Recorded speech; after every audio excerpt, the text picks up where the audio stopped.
Thank you, Chair, and thanks to all of you. Apologies, I was a little late arriving, but actually last night I sat down and for the best part of 2 hours I read your submissions. And in all honesty, I could barely bear to read them. And I thought, what am I talking about? These are the lives that you lead.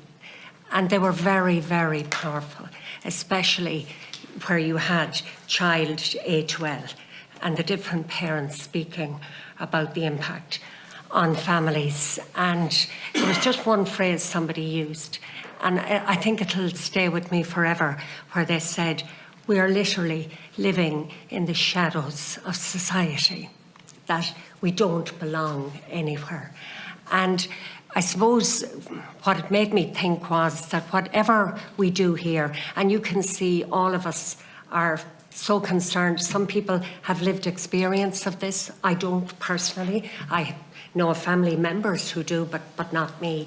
And I just felt that, you know, the huge responsibility that we have in this committee, so that in 12 months' time or 9 months' time when we're finished our work, that we feel we can make progress. And I suppose one of the good things about all of the documentation that you gave us was you did give us some solutions, some ideas. You spoke about the model in Malta.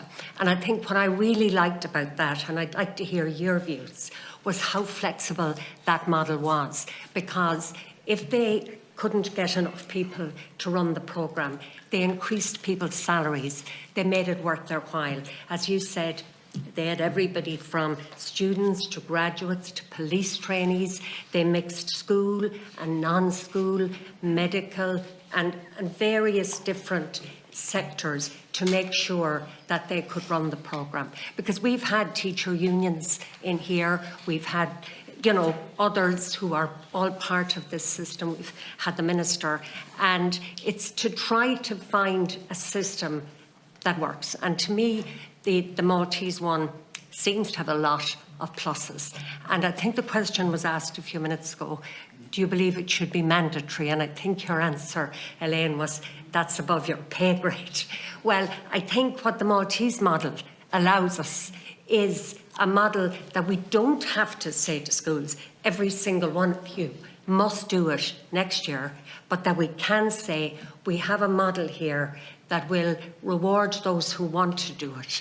But I suppose what I feel is that literally every week that goes by, every day when something isn't happening, to put things in place for next year is a day lost. So I just want your view on that, because there's a whole load of pieces to this jigsaw, and what we need to be doing now so that we're not running after our tails next March and April and May.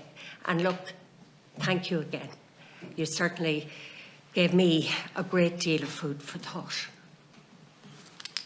Thanks. Who wants to take the first question? Marian, is it? Yeah. Well, thank you, Deputy, for your kind words. The first thing I'd say, I think everybody here is a very reluctant advocate.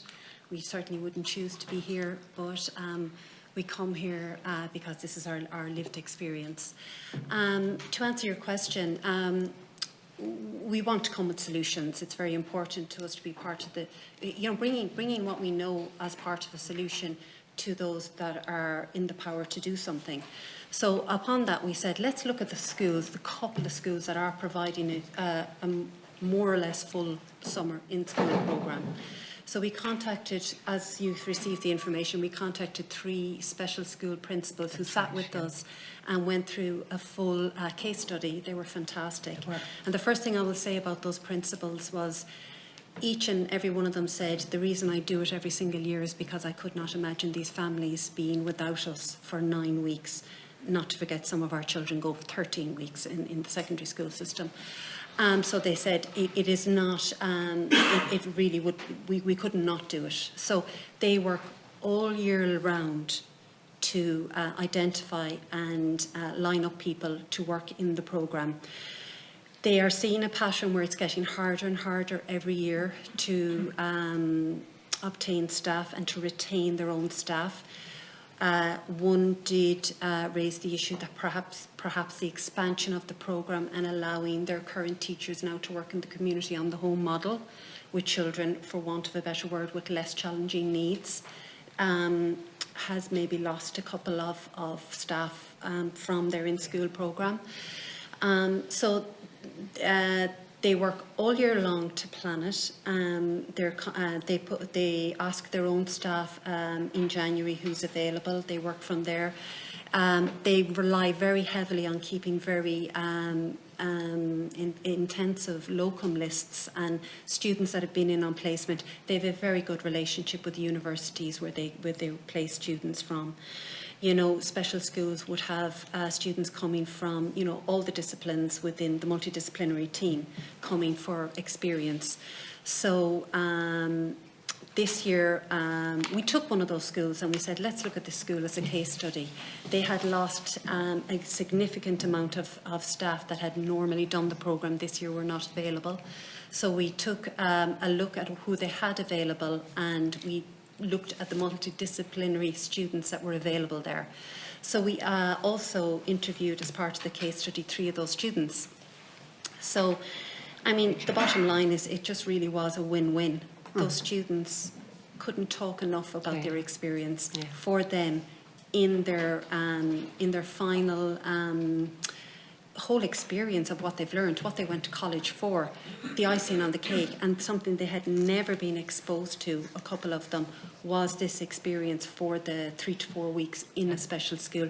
All of them said it was extremely daunting to start with, but they got magnificent support.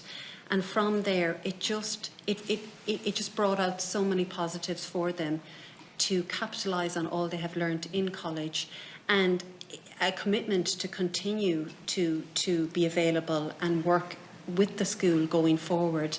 And this is what our schools need. Our schools principals tell us they do need these locum lists. They do need these people to call on. So that certainly was a win-win. The practicalities of it, and the practicalities of how these schools are delivering a very detailed programme, because let's not forget, to deliver a special school programme for children with very complex needs, where you're talking about one-to-one ratios nearly all of the time, you're talking about a huge responsibility, both for the principal, for the child, but also for the student or that person coming in that's supporting. So each of the schools needed a significant handover time, which was done by one of the schools in June, which they paid for from their own board of management fund, to have those students in from 5 to 10 weeks on placement for a handover for that specific child they would be working with. And they did make it work. But I suppose what we identified were the lengths that these principals were willing to go to ensure that these families had that support, so for the remaining support in the summer. As that principal told me, each week we can gain in a summer programme is hopefully slightly less regression for September. They said regression is inevitable. The school holidays are simply too long. Regression is inevitable, but we can, you know, we are trying to work with lessening that regression. The case study that we did with this particular school, you know, in my opinion, they were quite unique. They had a good working relationship with their overnight service, their respite services, for the few children that were availing of that service. But in that case, because they had the problems with employing the staff this year, each of the child in their school had a 4-day week. But they immediately said, right, let's identify the children here that will be with their overnight service within these weeks in July. Let's work with them so that the night they might be in with their overnight, that can be their 5th day that they're not here at school with us, and we'll have them the other 4 days. It was an example of that cross-department, you know, cross-service partnership working really, really well for the benefit of the child. The child was the focus. But these principals, they know exactly what our families are living with. They really identify, you know, the absolute strain and difficulties our families face for 9 weeks. You've read in the stories. The stories are not easy reading, you know, but they are the reality. You know, I can guarantee you, and all our families are always available to speak. But the reality of raising a child with very complex needs is you know, many of our families, it's not alone one carer can do that. A second parent has to take unpaid leave. 2 parents have to be at home for that period of time. Their siblings, their younger brothers and sisters in many cases take over some of those care needs. It is wholly inappropriate for a child to be a carer when that child is under the age of 10 years of age. And that is what is happening in our summer with our complex needs children. We find siblings the other side want to leave home a lot sooner. They cannot cope with living with their brother or sister. It is very difficult to be a mother and feel you have failed your other children while you are trying to be everything to one child. It is very, very difficult. Talk about the unpaid leave, talk about the extended families coming in trying to cover. 75, 80-year-old men and women coming in to cover care needs, again, is not appropriate. They did not work all their lives and pay taxes all their lives to do that. You're talking about the sibling relationships were decimated in many cases. And then, you know, finally, a lot of these children, because they do not get the care in the summer that they absolutely require for survival, are fast-tracked into our residential care system. While these children, as we said in our opening statement, are cradle to grave, let's face that reality, their care is cradle to grave. Many of our families do not want to be talking about or having discussions about residential care due to just a lack in summer provision. So, yeah.